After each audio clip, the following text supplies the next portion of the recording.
on what, as far as I can see at the moment, is the first conference I've ever attended, possibly the first in history, which for most of the day has run ahead of schedule. But I think there's a reason for that. All of us speaking have been given 20 minutes each to talk about the idiocy and lunacy of Durban. And the truth is, you don't need 20 minutes. Any sane person could do it in 2. I don't need a podium to do it. I could do it lying down. So could any of you. That's why this is so ahead of schedule. But look, this is a little, it's a long way to come just to say that. So I should pad it out a bit, if you'll bear with me. But look, just to reprise, I mean, 10 years ago, in 2001, the first Durban conference, Fidel Castro was introduced as the leader of, quote, the most democratic country in the world. Now, in any normal circumstance, the UN should have said, Kofi Annan should have stepped forward after wiping the tears from his eyes and after everyone had got up off the floor and said, that's all, folks. That's enough comedy for 1 year. That should have been enough. But it wasn't. It wasn't. That wasn't the end of Durban. We've now had Durban 2, Durban 3, Durban 1. Following Fidel Castro, we had Yasser Arafat speaking. I picked up the New York Times this morning. Well, I didn't really pick it up. My hotel gave it to me. It's the only reason I've got it. But I was struck by the front page story on the Declaration tomorrow. In the second column on the front page of the New York Times, after introducing Mr. Abbas, for decades, the defiant, charismatic, and unpredictable Yasser Arafat. I have to say, most contenders for the Republican nomination would kill to get coverage like that from the New York Times. But Mr. Arafat, the dead terrorist, still gets it all these years on. There was nothing defiant, charismatic, and unpredictable about him. He was a terrorist.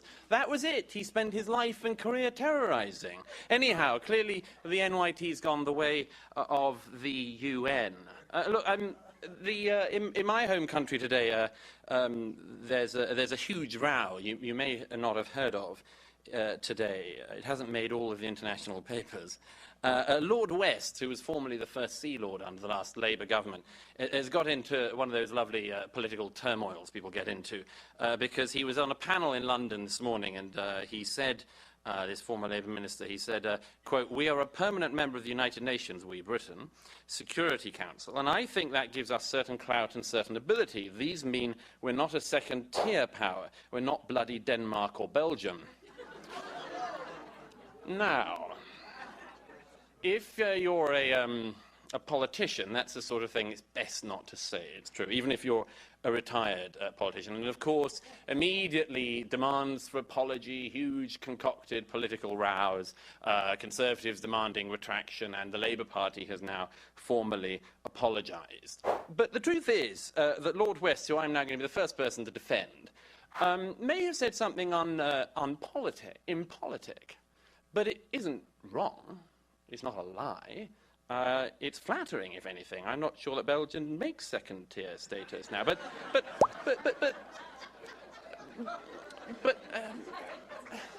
the point is that the politic thing of pretending nations all the same all enjoy first-tier status is exactly the lie that the UN plays every single day. Every single day, the UN maintains this fiction. It maintains the fiction that all states and all governments are essentially equal. And when the Syrian government's foreign representative says something, it's as interesting and worthy of note as, say, when the British foreign secretary says something. But it isn't. The democracies of the world, the free countries of the world, and the dictatorships of this world are not moral equivalents, they're not moral equals. Governments who repress and murder their own people and seek to do it to others aren't equals to the democratic and free nations. But look, I mean, we've been through this all before. In 1975, as you all know, the UN passed the Zionism is Racism resolution, proposed by Idi Amin, the wife-eater, Literally, as you know. It wasn't a reading mistake on my part. A typo in my speech. And the next day, there was a reception thrown for him by Kurt Waldheim, the Nazi. Now, only at the UN could you have a group of people accusing Israel of being Nazi, and the accuser is a Nazi. It's a symptom of a sick institution. Fortunately, then, as now, there were people who were speaking out against it. America had an ambassador par excellence in the late, great Daniel Patrick Moynihan, who said that the resolution, among other things, granted, quote, symbolic amnesty and more to the murderers of the 6 million European Jews. For this and many other reasons which he gave, the lie had repercussions, he warned. These were prophetic words. He said, the terrible lie that's been told here today will have terrible consequences. People will begin to say, indeed they have already begun to say, that the UN is a place where lies are told. Moynihan explained that the motion which had been passed threatened not only the security and legitimacy of the State of Israel, but the security and standing of all nations of the UN. The motion harmed the fight against racism by stripping the term of any meaning and potentially damaging the security of all nations. For if racism could be so drained of meaning today, then so tomorrow could national self-determination, or indeed national honour. Finally, the resolution damaged the idea and the language of human rights. By assaulting a word, assaulting a language, assaulting the truth and telling lies, the UN has done something which the United States, as Moynihan said, does not acknowledge and will not abide by. The same day, Israel's ambassador, Chaim Herzog, declared, I stand here not as a supplicant, for the issue is neither Israel nor Zionism. The issue is the continued existence of this organization, which has been dragged to its lowest point of discredit by a coalition of despots and racists. You yourselves bear the responsibility, for you stand before history. We, the Jewish people, will not forget. Now, that was 1975. I was born in 1979, as it happens.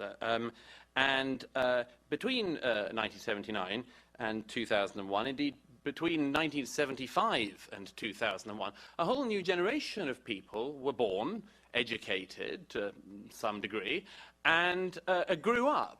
But throughout that whole time, the UN didn't grow up. The UN didn't change at all.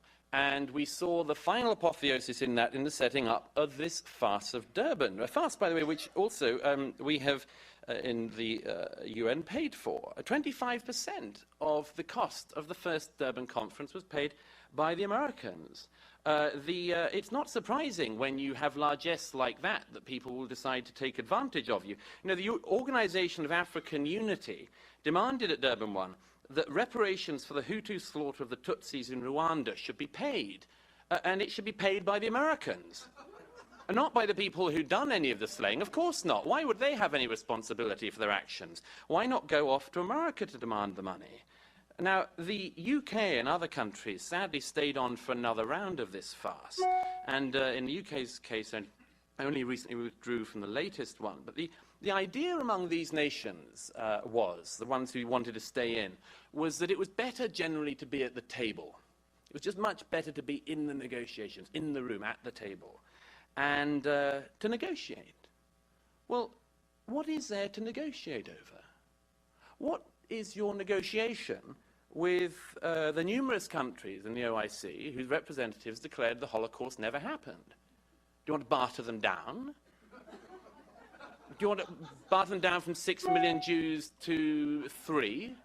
It's grotesque, utterly grotesque, to even think of negotiating with parties like this. What about the threat to Israel, the elimination of the Zionist state? What is there to negotiate over in that? The elimination of some of the Jews? A moderate position? It's a farce. It's a farce to even turn up to something like this. It's a moral inversion and a historical inversion.